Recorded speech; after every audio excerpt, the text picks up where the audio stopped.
welcome to LOA Today. I'm Walt Thiessen. With me today is entrepreneur and Abraham Hicks fan, Louis D'Souza. This is your daily dose of happy. We are so happy you decided to join us today. I did again. I forgot to put everybody on screen. Oh, well, there it is again.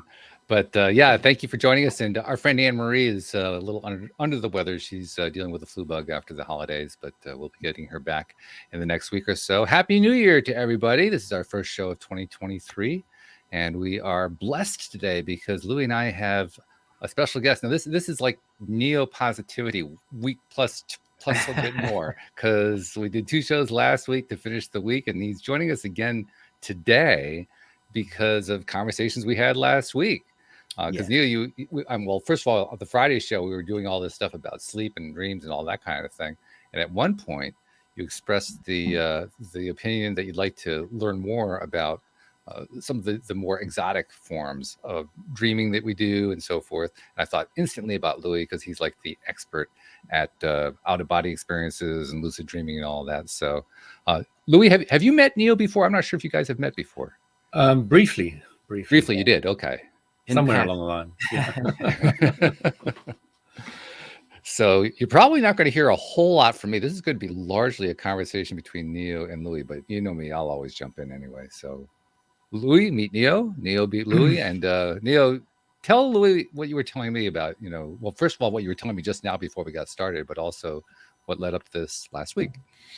Well, I realized that, I'm the thoughts become things guy. And so, I'm trying to keep as many of my thoughts in a positive space as opposed to negative as I can. And I do a great job of that while I'm awake. However, I don't know what's going on while I sleep. And what I've heard was that if you don't remember your dreams, it's because they were so bad that your body put a self-defense mechanism and made you forget them. And that leads me to think 8 hours of the day, I'm dreaming horribleness, watering horrible seeds. That could be Neo, I just wanted to say to you, which book mustn't I look at?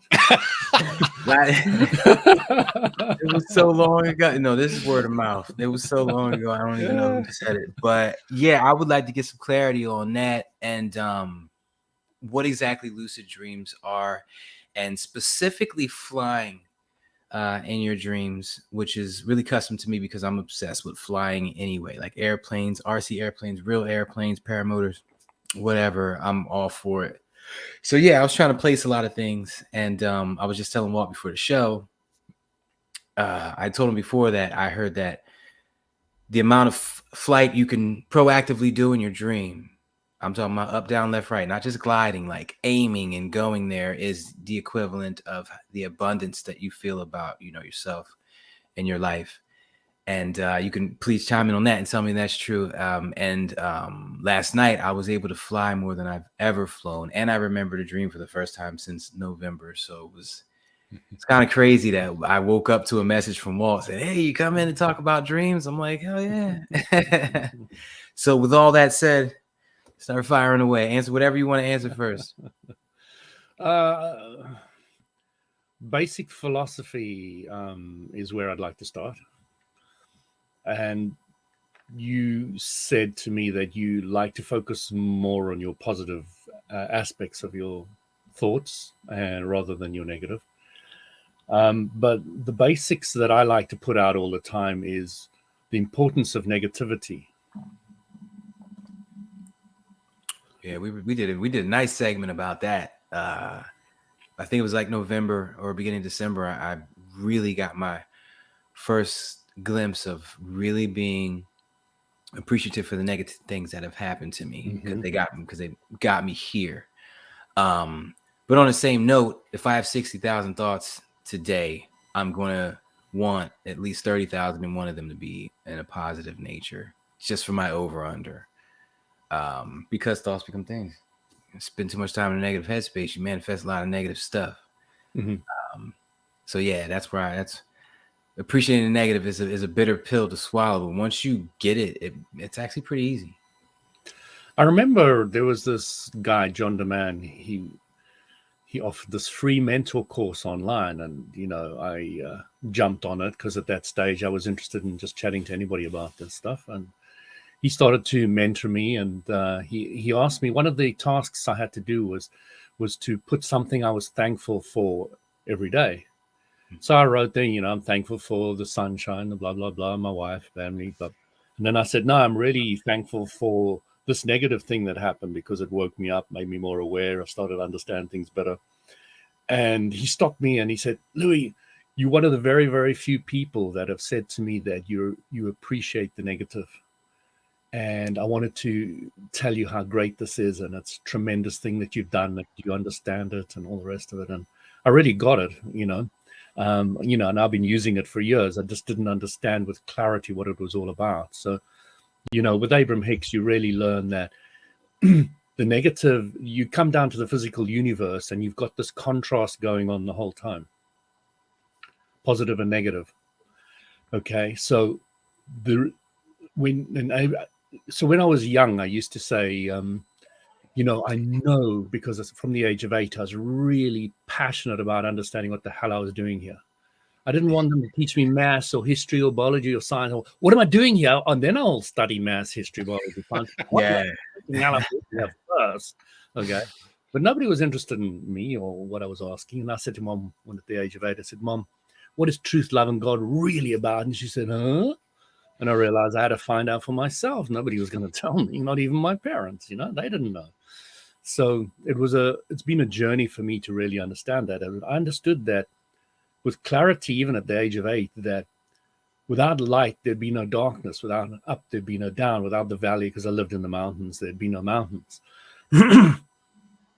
So I knew that there was a profoundness in there, but I didn't understand how that it worked in a human. And then Abraham Hicks said to me, when you know what you don't want, you have a better idea of what you do want. And that's where the expansion comes from. It first comes from the negative. Whole expansion comes from that negative. When you start looking at the negatives, and that's step 5 in the Abraham Hicks teaching, is when you can feel the negative instantly and turn it around to a positive, because you're able to pivot straight away because you understand the whole process, and it's all clear that the negativity is an expansion point for you.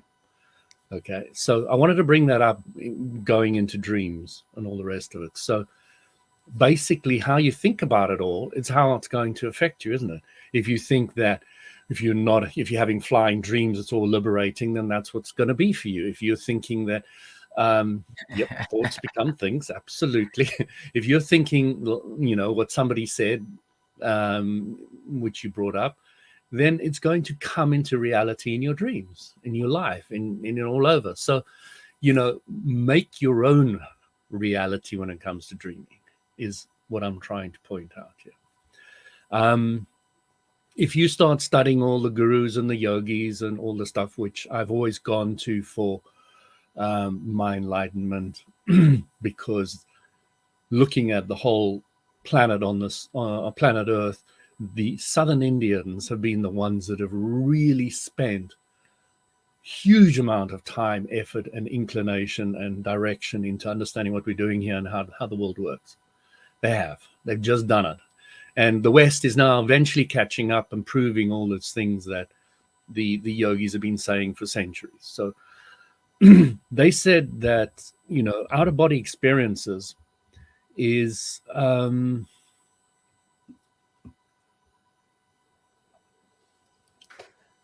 another dimension, or it's basically they kind of created the structure that you've got a maze, yeah. So you can imagine you put a rat in a maze and all he sees is walls. Mm-hmm. But if you lift yourself up over the maze, you can see, you just go there, and you're out. Okay. Mm-hmm. So it's an expanded awareness state, and there are levels to it. So they talk about the astral, the causal, the mental, the etheric, and soul level. Now, in soul level, there's in theory no mess. That means no matter, energy, space, and time. Therefore, that's direct perception of everything. But if you go to the astral, it's just a little bit thinner than the physical. So if you go into your astral body, which you've heard of, then you can walk through physical walls, but you can't walk through astral walls.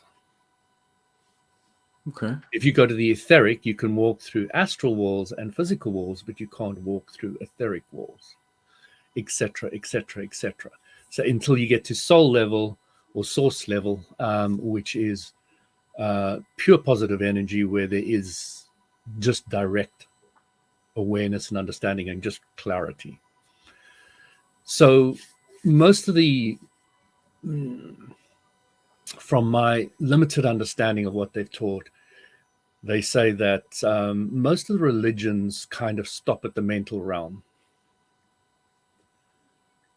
Let's take Islam and Christianity and a couple of others. They all kind of get stuck at the mental realm. So that's one way of looking at it all. So the next thing is, what's the easiest way to go from your physical to, let's just say, an astral experience, because it's the next level out there, and it's probably much like the emotional guidance scale of Abraham Hicks. You don't want to go from negative to positive because the jump is too large.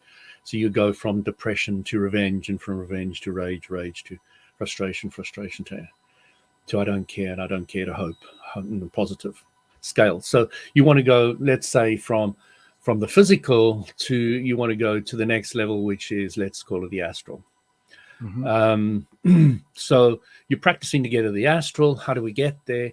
One of the ways is to start doing it is to start studying your dreams. As you start studying your dreams, you start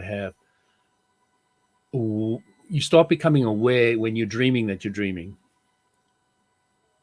Okay, what's the word for that? They call it something. Lucid. Lucid dreaming. Yeah, lucid dreaming. Okay, so you go from dreaming to lucid dreaming.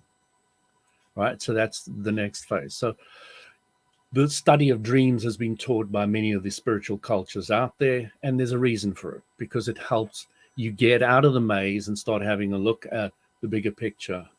All right, and you can get teachings in the inner realms that you wouldn't be able to get here. So to go from dreaming, studying dreams, to lucid dreaming, from lucid dreaming to consciously controlling the out-of-body experience. When you start controlling it, not just looking at it like a movie and being aware that you're in the movie, when you start controlling it, they start calling that out-of-body experiences. So what's the difference between a lucid dream and an out-of-body experience? One is you can control, the other one's more like a movie. So you're aware you're in the movie, but you can't really control anything that's going on in it. You're just, I know I'm dreaming. I know I'm dreaming. So I had an out-of-body experience today. Yes. Maybe you just tell me what you had, and I will give you a kind of an idea of how I see it. When it comes to flying, if I can do it, it's 3 to 10 feet off the ground, and it's a constant.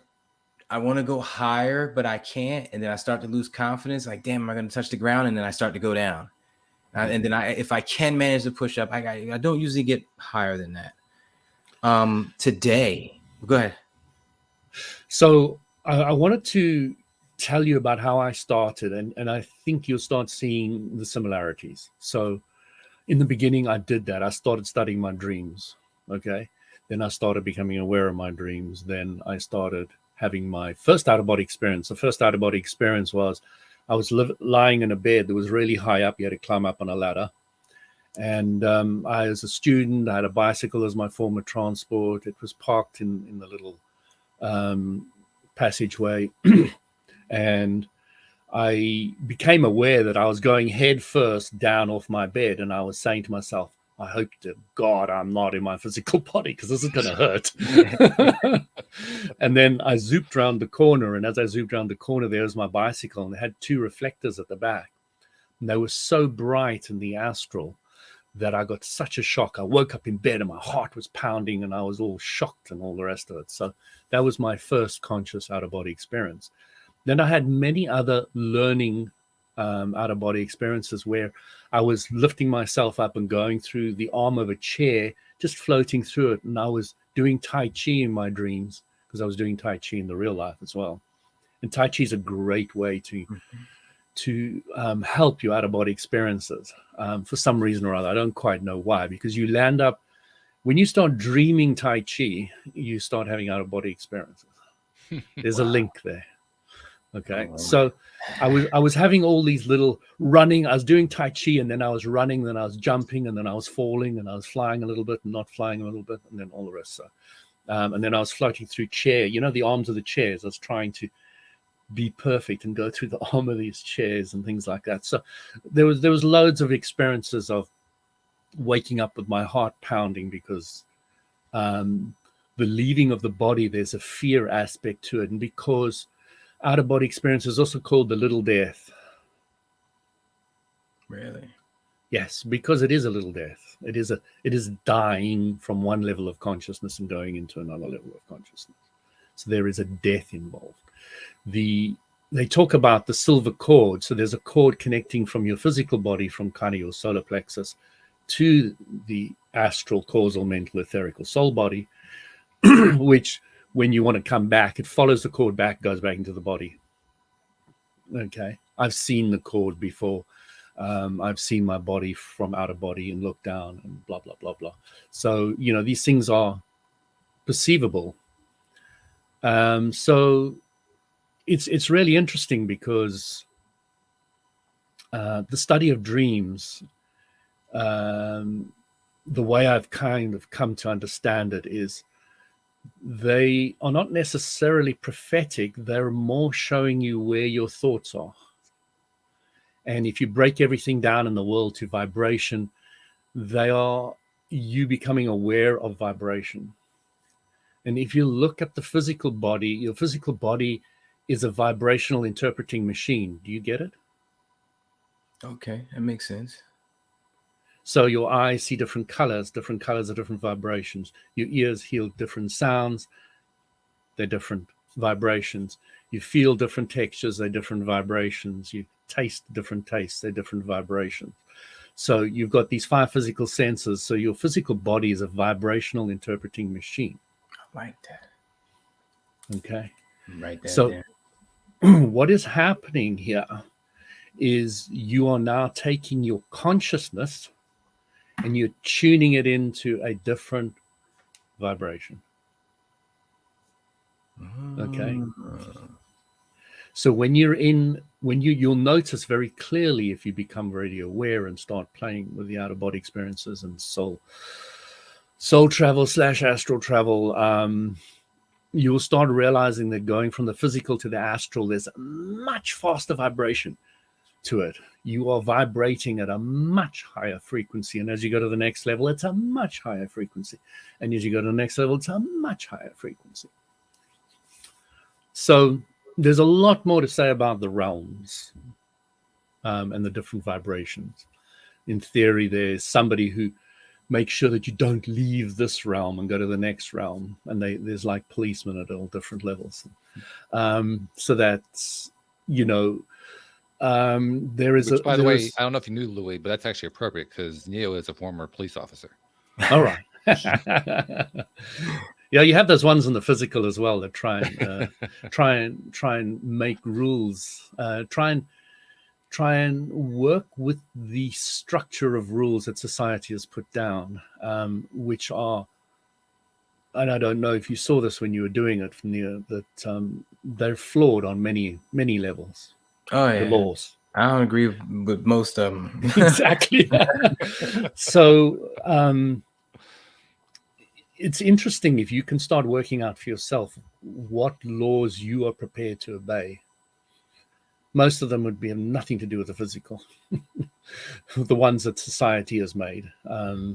But when you start finding your own laws which you obey, it's very interesting because you start having more power over your life and you start understanding life much clearer. So going back to out of body. Amen to that. I'm going to say amen to that. After yeah, absolutely. I retired in 2008, I learned a lot about retiring. And that was a huge part of it. The laws that were set around me that were bullshit. That I could just, you know, and that's not just from the law of attraction. It was like physical type law stuff that's going on out here. You got to do this. You got to look this way. You got to be this person. You got to do this. You got to abide by these rules. It's just like, no, not going to do it. That's the reason why I get VIP everywhere I go. and I get in places where no one can get in because I Absolutely. literally It's just a walk thought process. past everybody like I own the damn joint, and they let me in everywhere. It's insane how I do this. My friends, they got a saying for it, but I'm not gonna say it because it's curse words in it. But they have a saying for it. Well, you have a saying too. It's called "thoughts become things." There it is. Yeah. And when you know how to use it, you become more powerful in the physical universe. In the eyes of others, in the eyes of yourself, you're just understanding how it is, and it just works. You don't really care that it's powerful or not powerful. All right.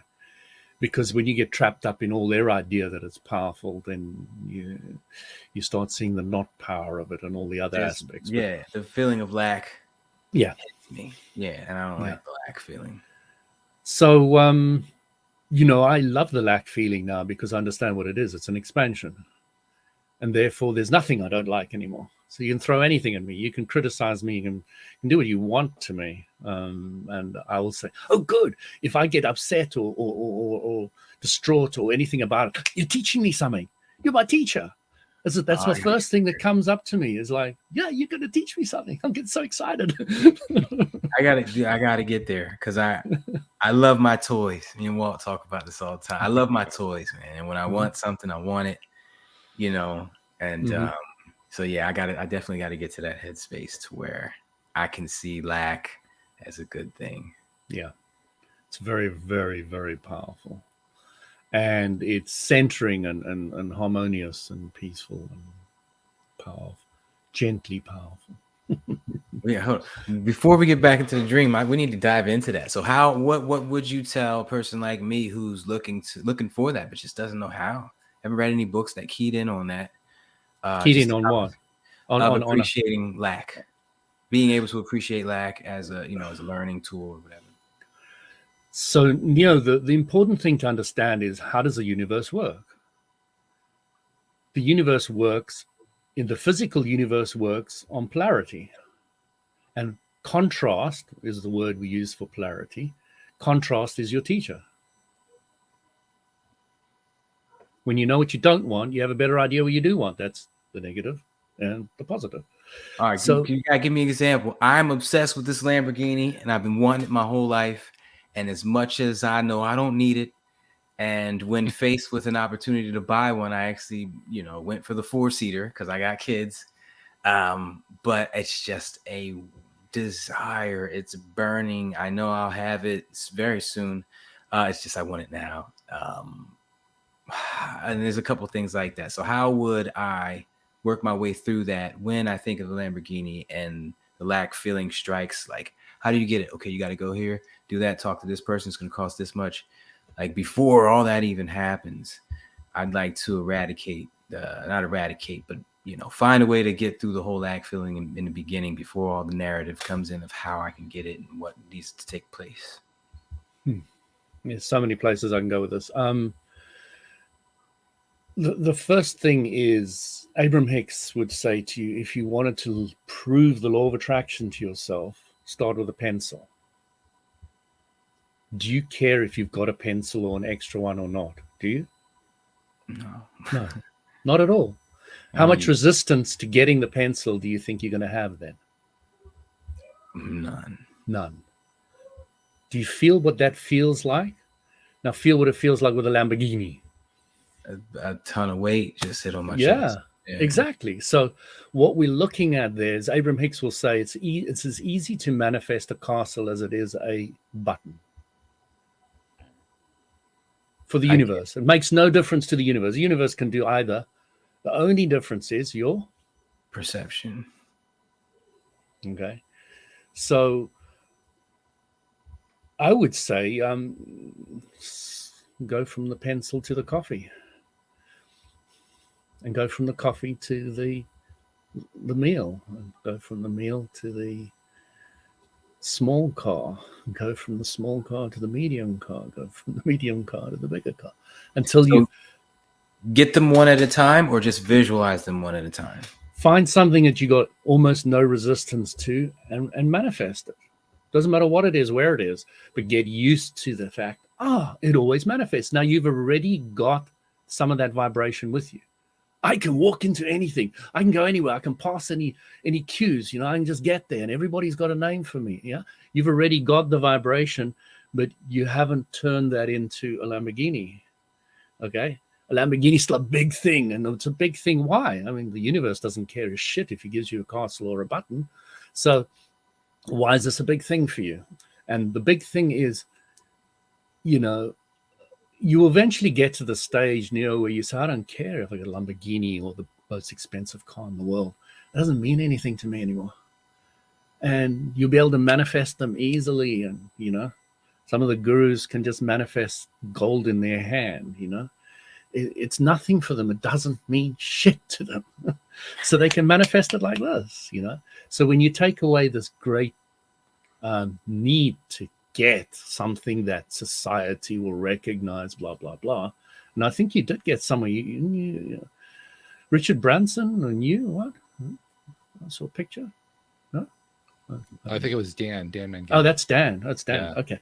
So I was trying to say that it's a step-by-step thing, and you know, you'll manifest certain things and there'll be other things which are going to be a big deal for you.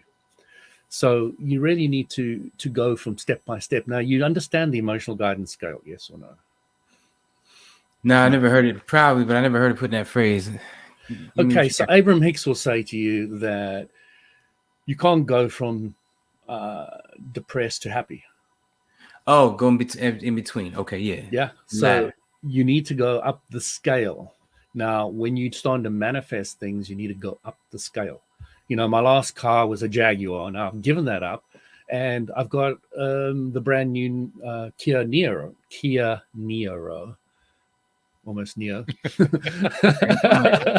got a car named after you. I got a car after you. How about that? Gotta go get that. So it's a much cheaper car, but it's not the brand new version and all the rest of it. But interestingly enough, vibrationally, I feel 1,000 times happier in the Kia than I did in the Jag. And, you know, I worked up to the Jag. You know how I worked up to the Jag is because I'm not into cars. So it wasn't really that difficult for me. I started off by saying that I'm going to test the law of attraction on something I don't care a lot about, which is cars. And I'm going to find a car on my road that is very rare. And it was a Jaguar. I walked all the way down about 2 miles down the road, looked at every driveway and all along the streets. And I looked for the car that was the least popular, or the one that was least out there. And it was a Jaguar. I saw one parked, and it was an old Jaguar.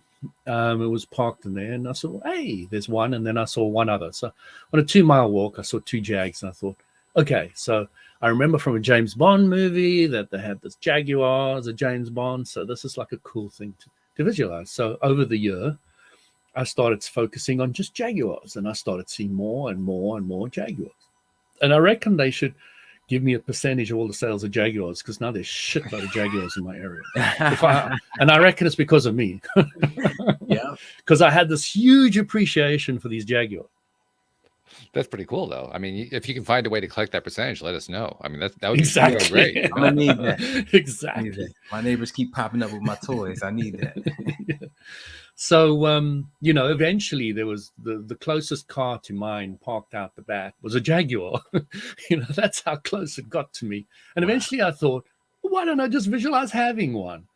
And I thought, okay, I'll start doing that. And then I looked around at all the different colors, and I said, that red, that, maroon red is gorgeous. It's to die for. And Walt has seen pictures of it. And I bought, not too long after that, probably about 3 months later, my wife saw it in an advert while she was working on night duty as a nurse, and we jumped on and down to the guys that were selling it. And the old car that I was driving there died on the way, almost died on the way there, and I just managed to get it in. And we did the sale, and we got out, and it had this beautiful Jaguar that was only 30,000 on the clock, and a couple of years old. So it was gorgeous, and for a very reasonable price. So, everything just fell in place. So the old car died. They got it.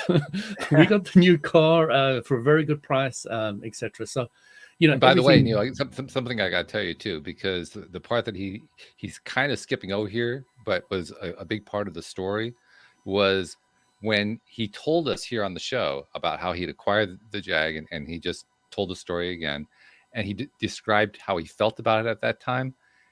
It really reinforced what he said about 5 minutes ago. He really didn't care He about didn't the care car, about but it was so cool to have it. I was waxing lyrical about it. You know, it's got this feature and it's got that feature. It's like, you know, Yeah. you know, I was just enjoying it. You know, but I didn't care. So you know, it manifested easily. Is the kind of point I'm pointing out there. But so the important thing that that I can share with anybody is the core philosophy. The core philosophy is contrast is your teacher. If any good teacher, guru, master, mentor, blah, blah, blah, blah, blah, will bring contrast to the student. Nice. They will hand it out, dish it out, push it in, pull it out, massage it, get them to talk about it, how to go from what you don't want to what you do want, and how to appreciate it. Now, what Abraham Hicks book is that from? All of them. Yeah, pretty much. No, I mean, I spent about 10,000 hours listening to Abraham Hicks. So I wanted to understand them very clearly, and their message is very simple. If you want No, because I've emotional read guidance scale, that's in the Asking Is Given. If you want that one, no, not that one. The whole, appreciating the contrast and all that others. Because I've All done of them. 3 of the audiobooks and I didn't hear anything about that in them. You So know, if I've can listened think to of so any- many, I don't know how I can tell you which one it was. All right, literally, see if I can look it about up. 10,000 hours worth of. if it comes to you, let me know. All right, so let me get into last night's stream. Mind you, backing up a little bit, a couple months ago, I said I want to remember my dreams. I used my old cheat code to remember them. I'm so happy and thankful that I remember my dreams. I kept saying that, and I remembered a couple of dreams. Cool. Haven't remembered a dream since November. We talked about it last Friday, about lucid dreams and So last night,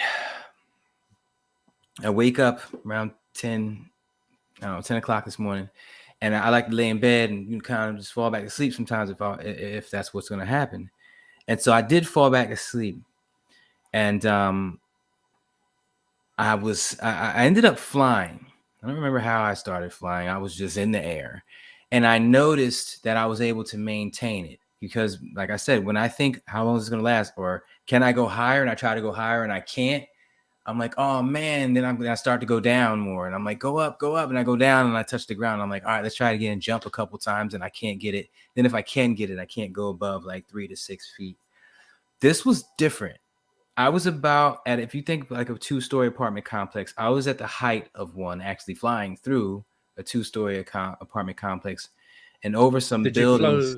Did you fly through the walls yet? No.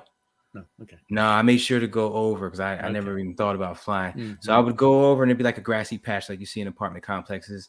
And I remember going up to the side of the wall and I was free. I was in control. And I kind of I knew I was asleep, but I didn't know I was asleep. It's like I wasn't conscious enough at all to really proactively control it. I was controlling it just a little bit.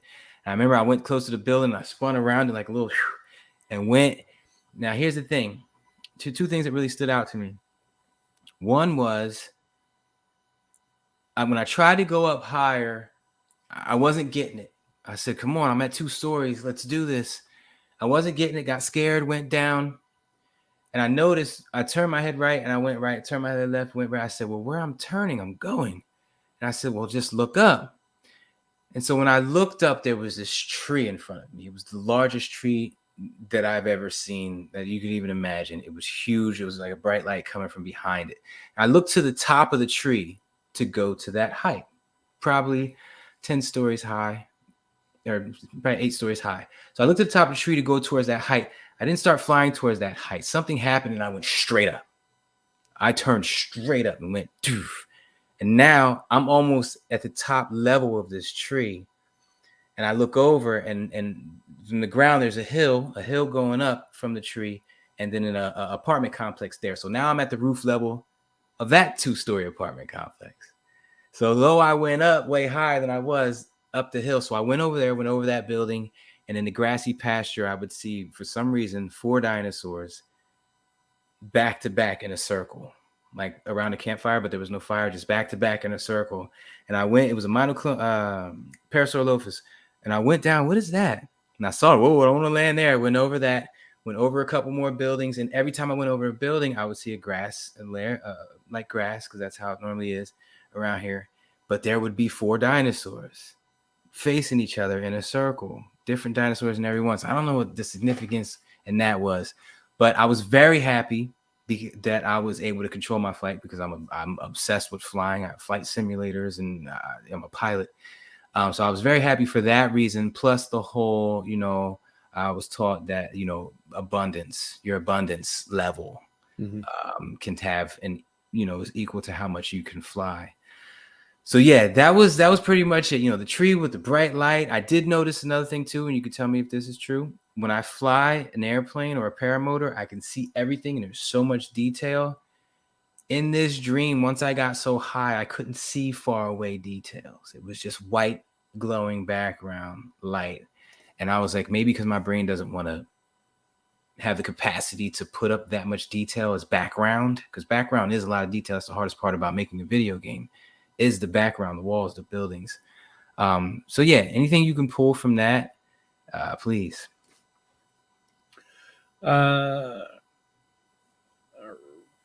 There's so many things as we're going to start. So I had an experience once. I was sitting on my bed, fully awake, and suddenly, with my eyes wide open, I saw a palm tree in front of me, like far away, like in the other side of the sea.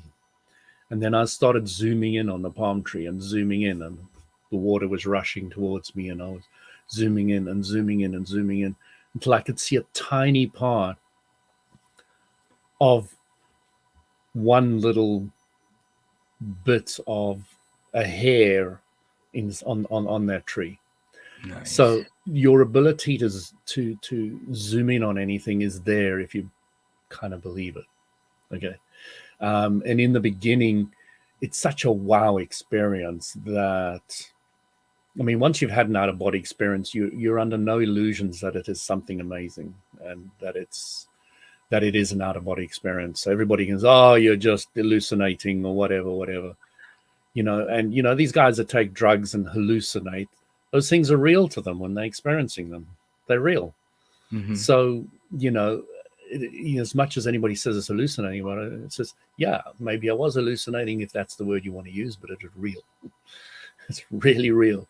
So for me, it's the same thing as when somebody says, well, it's just a mere coincidence. My answer is, yeah, take out the word mere and you got it. Yeah.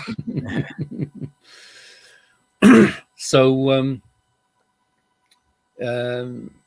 the other thing is, I'm going to tell you another experience of mine. I used to go to my house where I was born on the side of the mountain in South Africa.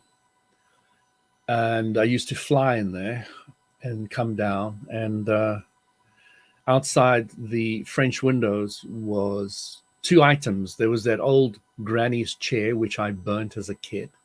So half the chair was burnt. And next to it was an elephant. And I knew I had a choice. Do you want to choose the old, in a way, or the new? So I said, no, I want the elephant. So the elephant was Dumbo. So this flying elephant, I sat on its back. It was a small one. And it took me up. And we started flying through the universe, through the stars, like in Walt's background there. Literally that kind of, with speed of incredible proportions. And it was freezing. Absolutely freezing cold. And I was hugging onto this elephant because I was so cold. And we were going faster and faster and faster. And like Starship Enterprise, all the, when they're going to hyperwarp or whatever it is, these things are just flashing past you. And that's what it was like. And I woke up in bed with my heart pounding again. And like, oh my God, that was so cold and scary and fast, and absolutely sweating. So then another time I went there, and there was a whole group of my spiritual friends all around the swimming pool. And I flew down, and it was a very friendly family, lovely atmosphere. So I said, what are we going to do today, guys? They said, oh, we're going to the moon. I said, cool. And we all started rising off the lawn, and we went up to the moon. And when we went to the moon, there were people living there, because on that level of astral level or whatever, there are people living there. Whatever level I went to, it's populated. The moon is populated. Sounds like that. So and it was very real to me. So we flew all the way up there, and I said, how do we do it? And they said, just like Superman, put your hands out in front of you. So I did that, and we went like Superman. We flew there, and literally, we went around the moon, and we met people, and it was incredible experience. Fully conscious, controlling the whole thing, doing what I wanted to do. So I'm trying to give you an idea that, from these little stages of learning to fly in the outer body, you can go further and further and further and further and further and further to a lot of different. I always use my beginning experiences because they're good ways of explaining the step-by-step process. Mm-hmm. Eventually, there are places in the inner planes where you can go learn spiritual stuff with, or anything you want. You can learn how to knit, crochet, sew, computer parts, whatever you want to, how to manifest a car. How boring. Like the internet. Been there, done that. Sounds like a spiritual internet, kind of. Yeah. Travel instantly and learn some stuff, see some stuff, experience some stuff. And then Abraham Hicks told me something that completely threw my whole dimension. I kept on thinking I was going outside my body. I was doing it.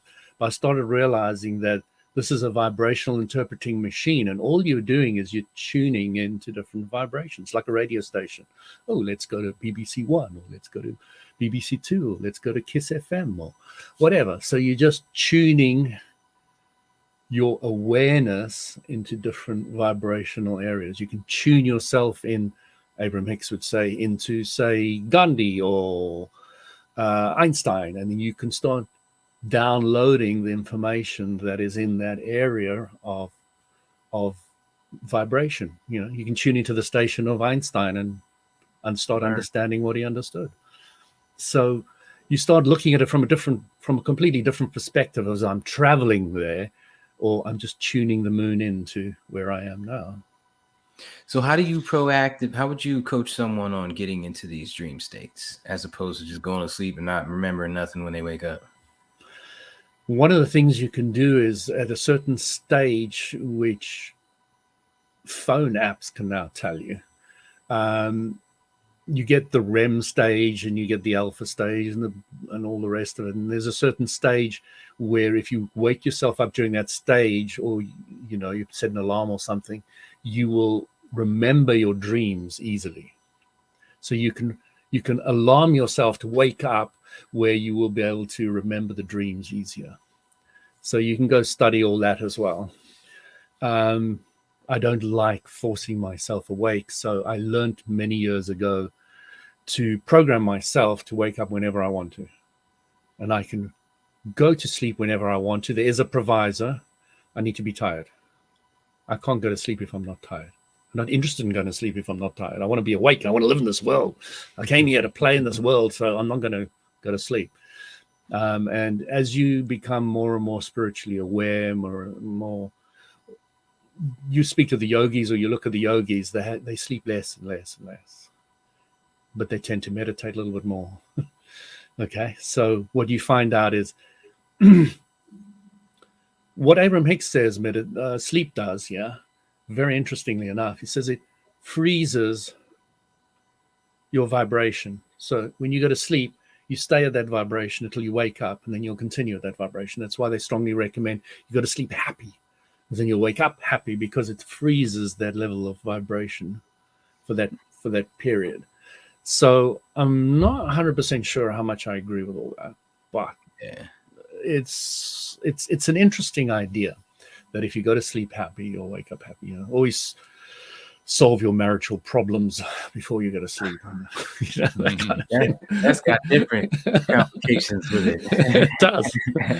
but you will wake up feeling better. I'm guessing if you sorted things out beforehand. But try and get yourself to the highest level of passionate state, positive state, before you go to sleep. Yeah, I have some pretty intense rituals that I do before I even go into my bedroom. That sounds horrible. They leave me intense. Intense. Nah, they I leave got me. some passionate, incredible.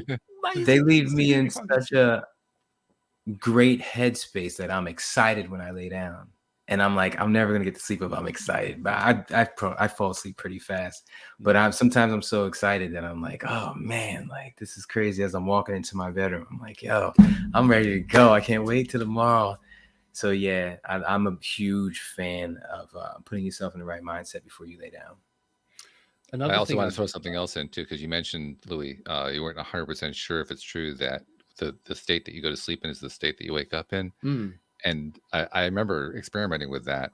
And there'd be times where, I wasn't really feeling it, so to speak. And okay, so I'm going to really focus on getting my vibe up and then see what happens when I wake up the next morning.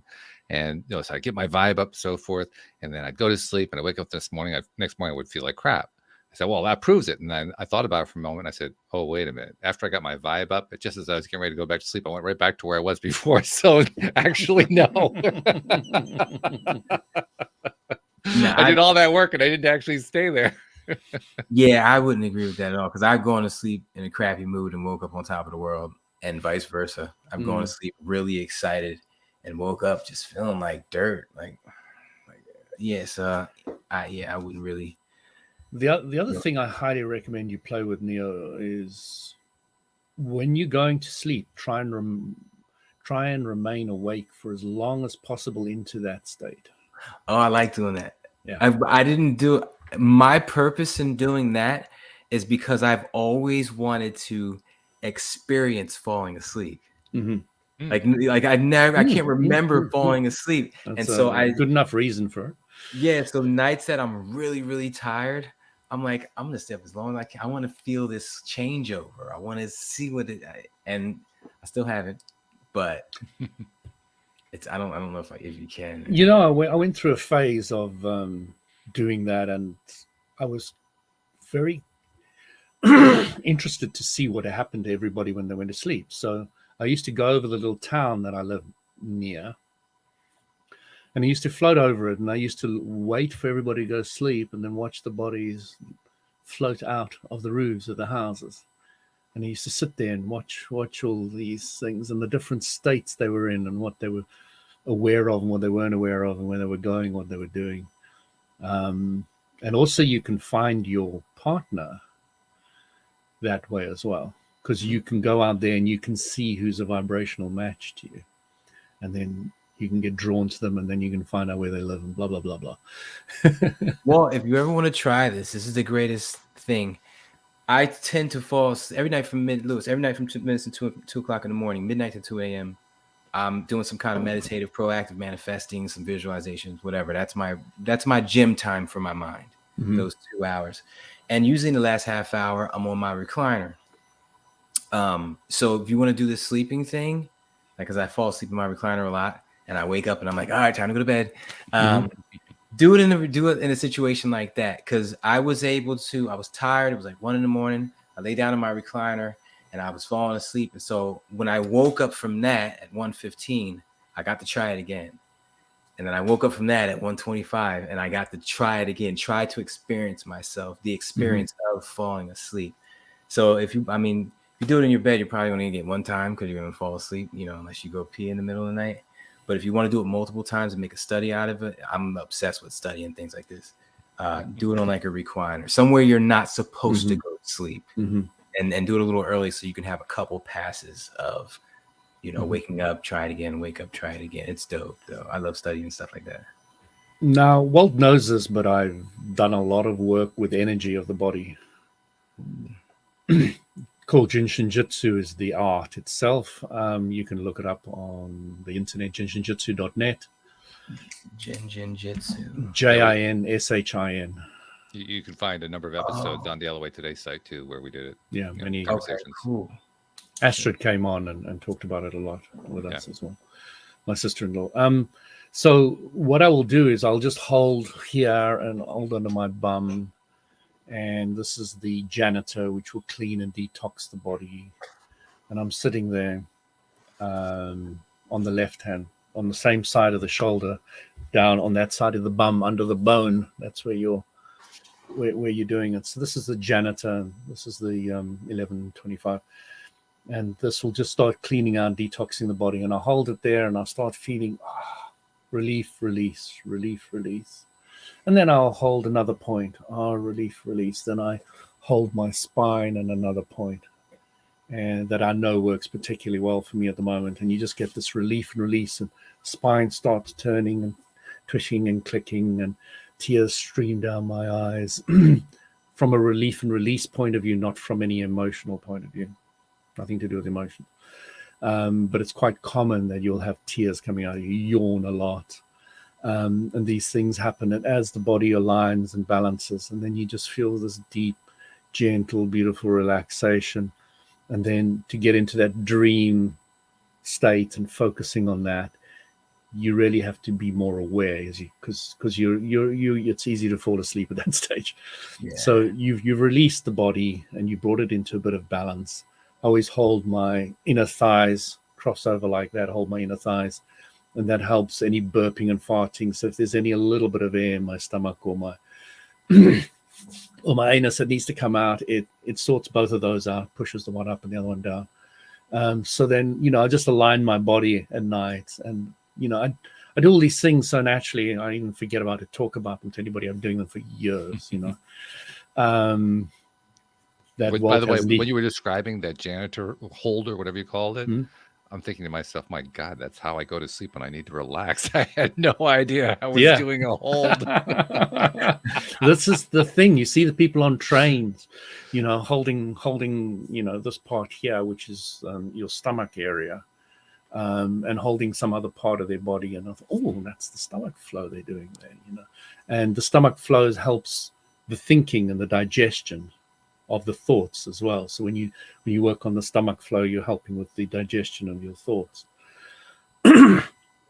etc., etc. So you can go on and on and on about Jin Shin Jyutsu, but I wanted to bring in that level, because what I did once upon a time when I started learning it, I did my first 5-day course.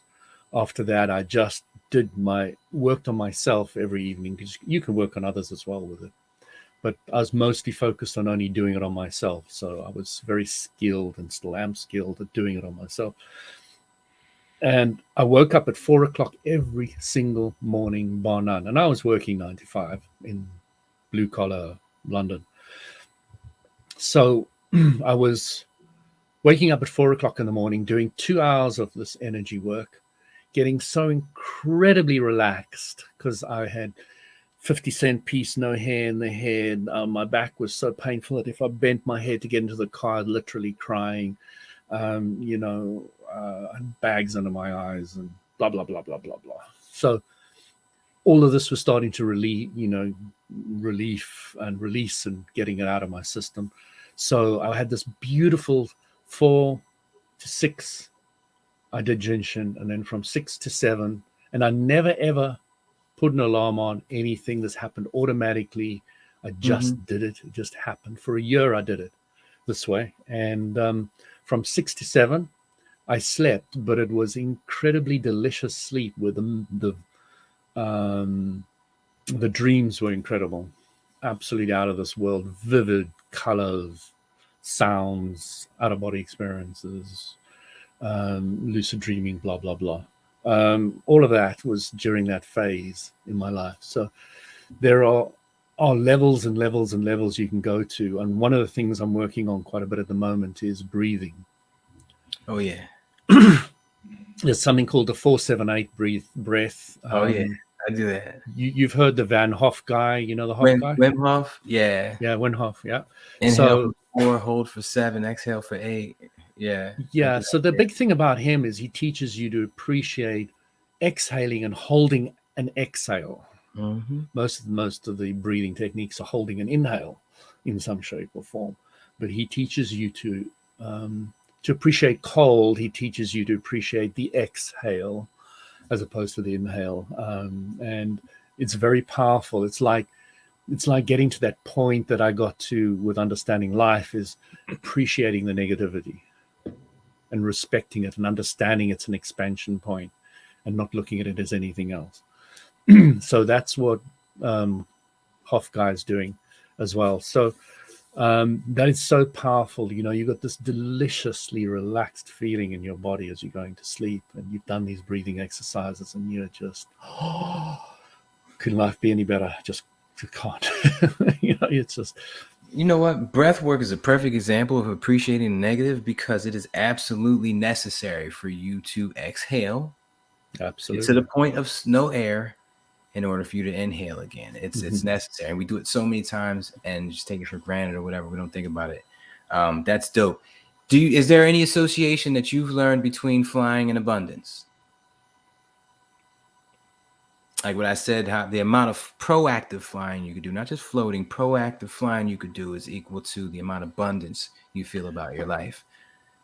So when I studied my spiritual path, and they were teaching us that all these books that say, you know, a snake means this, and a house means that, and that means this. I heard what a dinosaur meant earlier. And they said this is all rubbish, because somebody who's brought up with snakes and comes to love snake doesn't fear snakes.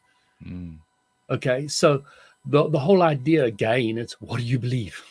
You can make your belief. You know, it's up to you. Make it. Don't. So what you're asking for is the reliance of the active vibration that is in society already. One of the examples of an active vibration in society, in our world, is gravity. Every time we walk out of our house in the morning, we don't think we're going to fly upwards. And because the whole of humanity's thinking we're going to walk on terra firma, the universal law of attraction is just a vibration which is saying, okay, let me draw you down. It's just a bunch of thoughts. That's what all these things are. That's what the whole universe is made out of. It's a bunch of thoughts that we've agreed on. Oh, you know what? Off brand. I want to switch it up and ask this question to both you guys real quick before we get out of here. Why do you think there's such a small percentage of our brain we use? Who cares? Me. That's why I asked. Good answer. I like that. No, I mean, because my answer to that is that it's your problem then. If I have 100% of something to use, something that's been so powerful and such impactful in my life, I'd like to use more than 8% of it. Okay, so how do you use it? You use it by focusing on one thing for more than 14 seconds, so that the universal law of attraction of its own power can draw in the cooperative component so that it can help the manifestation of what you want. Statement goes, if you want something and you get it, you're happy. If you want something and you don't get it, you're unhappy. So what you want to do is learn to focus. One of the most difficult things you're ever going to land up doing in your entire life is focusing on one thing for 14 plus seconds. So if you want to know what to do, you say to yourself, I need to learn to focus. So when I see somebody really into their phone, I say, isn't that great? They're learning to focus. Everybody says, oh, they're addicted to their phones. I'm saying, look at that focus, because focus is the key to life. Whatever you want, you focus on it, you get it. But you need to learn to focus. It's easier to focus on things you love. Find things you love, focus on them. And then you'll start manifesting them, and all the universal law of attraction will bring its power to help you get it, blah, blah, blah. Learn to focus. Well, I'm going to take a different approach on it. I'm going to question the assumption. The assumption is we only use, 8% of our brain. Yeah. I haven't delved into this in any great detail, so I'm talking a little bit out of school here. But from what little I have investigated of it, there are some very major assumptions that get built in, a priori assumptions that get built in by the researchers who come to those conclusions. And I don't know what they all are. If I remember correctly, one of them is that they're measuring the amount of brain activity at any given instant in time. And so if at an instant in time, this 12% is demonstrating activity and the rest isn't, then they're saying, well, it's inactive. But at the next instant, the next part is active. It could be a whole nother 12%. So why are we excluding that one?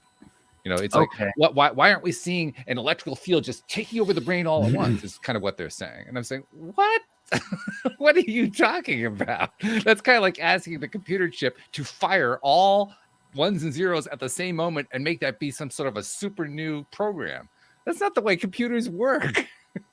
Yeah. Okay. So Yeah. I question the assumption behind it. You can also question it from the point of view is what is controlling your heartbeat, your lungs, your kidney, your liver, the hair growth on your hair, the breathing, the seeing, the feeling. There's one freaking powerful computer going somewhere doing a shitload of things. That's just with my body, never mind anything else. What they say is that all you being able to stand up and not fall, your balance, your nail growth, like you said, all that is in that 8%. And the rest of it would be like telekinesis and pyrokinesis, being able to levitate objects, including. And all of that comes down to one simple thing, your level of focus. Well, I'm with it. The other thing that I really wanted to bring in here is focus on what you can control. Yes. You can't control this unconscious idea that they've thrown into your mind. Leave it alone. Forget about it even existed. Forget even when we talked about it. Focus on what you can focus on and work on it. I like that. Forget the rest. Don't even think about it. Just let it go. I want this car. So what are the steps that I need to do it? And focus on that and leave all the rest out of it. Mark my words. Everyone listening, you two gentlemen, I will be, maybe not the first, but I will fly. I believe it. Without a device, just flesh and bone Superman style. Well, you do know that the yogis have got levitation and they've been flying for a while. And some of the I'm just waiting. I want to see a YouTube video about it. I just want to see it. Once I see the second I type the word levitation on YouTube, and I'm sure you'll find thousands. If I would pay good money to go to a village out in Indonesia somewhere and see someone levitate, because as soon as I saw that, I know I'd have it a week later, because it would be solidified as possible, which is what I'm having trouble wrapping my head around now. So let me explain to you what somebody said to Abraham Hicks. Abraham Hicks, you say anything's possible. He said, yes, it is. He said, but I'm not flying like Superman. Nobody else around here is flying like Superman. Well, what do you mean we can fly like Superman? He says, yes, but you need to build up the vibration and the belief to it. You don't believe you're going to fly like Superman now, do you?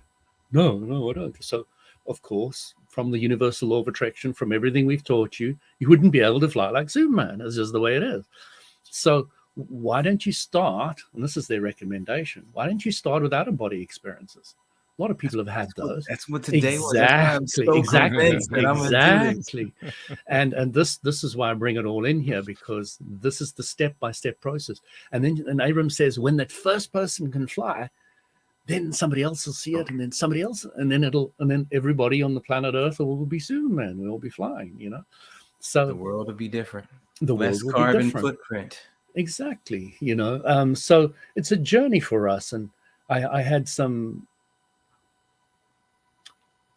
Watchtower. What do you call those guys? Jehovah's Witness. Jehovah's Witnesses knock on my door the other day. I told Walt this. And, first thing they said to me is, "Do you believe there'll be peace on this earth?"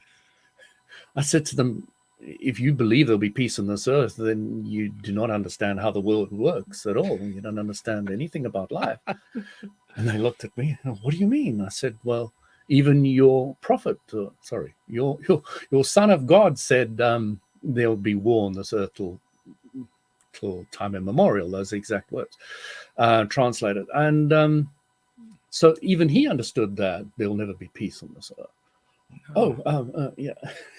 And eventually they were starting to agree with me, and they were going to come back, but I was on a call, so I left them and I went back on my call. Lion's got to eat.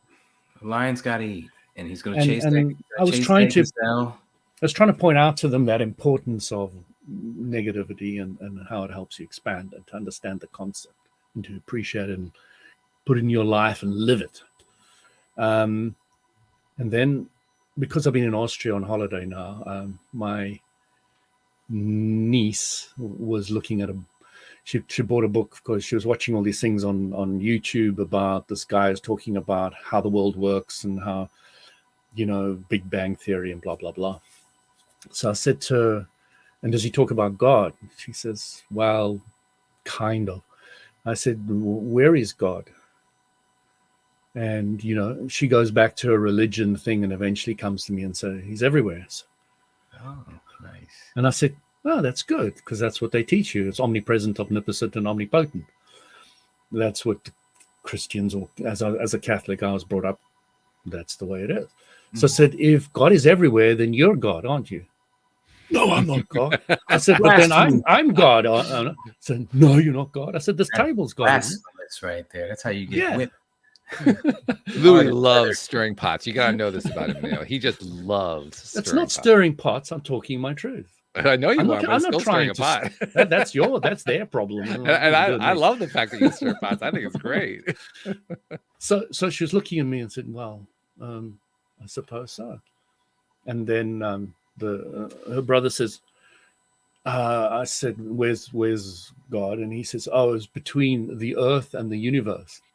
I said, "There's so many flaws in that statement. We don't know where to begin because the earth is in the universe." And are you trying to say that Neil Armstrong, when he went to the moon, as soon as he left the atmosphere of the earth, he was in heaven? So, and then when he pointed up, I said, well, it must be down as well because the earth rotates. It's down and down. Yeah. Can't point up to heaven. So that doesn't work. So it's funny because when you said that earlier, I was brought up to believe heaven was this place in the sky. Mm. And it was to the point where I would try to look past the clouds sometimes To find it. and it's just wish-wash. So then I said to him, now that you're looking at God as being everywhere, what are the kind of characteristics you can give God? Good question. I like that. I said to them, the way I look at source energy now, and I don't look at it as God, I use the word source energy, and that's an interesting distinction, moving away from the God word or the dog word backwards. And you claim you don't like to stir pots. Are you kidding me? Come on. I'm good So with it. I like that. I like to look at it as the power that creates universes. And I have to put my hands up and say I stole that from Abraham Hicks. I look at God now, or source energy, as the power that creates universes. That's kind of like, that's all I see. There's no dog in the sky. For a long time, I called it source because it was just a source of everything. So yeah, I like how you use that terminology. It's dope. We got what are you doing the 21st? I'd like you to come to my summit and speak a little bit more about that. 21st of this month. Yeah, from noon to 4 p.m. Eastern time. Yeah, maybe I can do that. Let me know. We're gonna connect. What time is that Eastern time? I've got Time Buddy here. It's 5 hours difference. What time is it? So that would be. Is it New York time? Yeah. Yeah. New York time. So it'd be 5 And what time is it? 12 to 4. 12 in London is 5 p.m. Yeah, I can probably do that. All right, I'm gonna send you a message on Facebook. We'll chop that up. But yeah, I'd like to get deeper into that and that whole, defining God and all that other stuff, because that's stuff you don't find in normal conversations without someone getting offended or whatnot. But in my summit, it'll be a bunch of like-minded individuals, so we'll be open to explore each of our different takes on things and pull what we want, leave what we want. Cool. And hopefully come away with more information. Like that's the whole point in it. More information. I love talking about dog.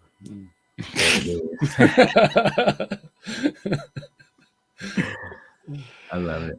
And therein endeth the lesson. Woof. This has been fun, though. This has been really great. And it worked out exactly the way I hoped it would with you guys just chopping it, to use Neo's phrase. You chopped it up great. Really, really good. So learned a lot, and I appreciate you. Neo, thanks for dropping by on Monday. This is like 3 in a row. Are we going to do like 4 tomorrow, 5? I don't know what's going to happen here. But yeah. We'll see. This has been good. And thank you, Louie, for your usual wisdom nuggets. I can't even call them nuggets. They're more like boulders. But yeah, thank you for passing along the boulders without most rolling them welcome. over anybody. Yeah. Thanks for being the glue, Walt. You're brilliant. That's it. I'm the glue. So this is your glue signing off. Thank you to our podcast listeners everywhere. We'll see you all next time here on LOA Today. Goodbye, everybody. Cheers, everyone.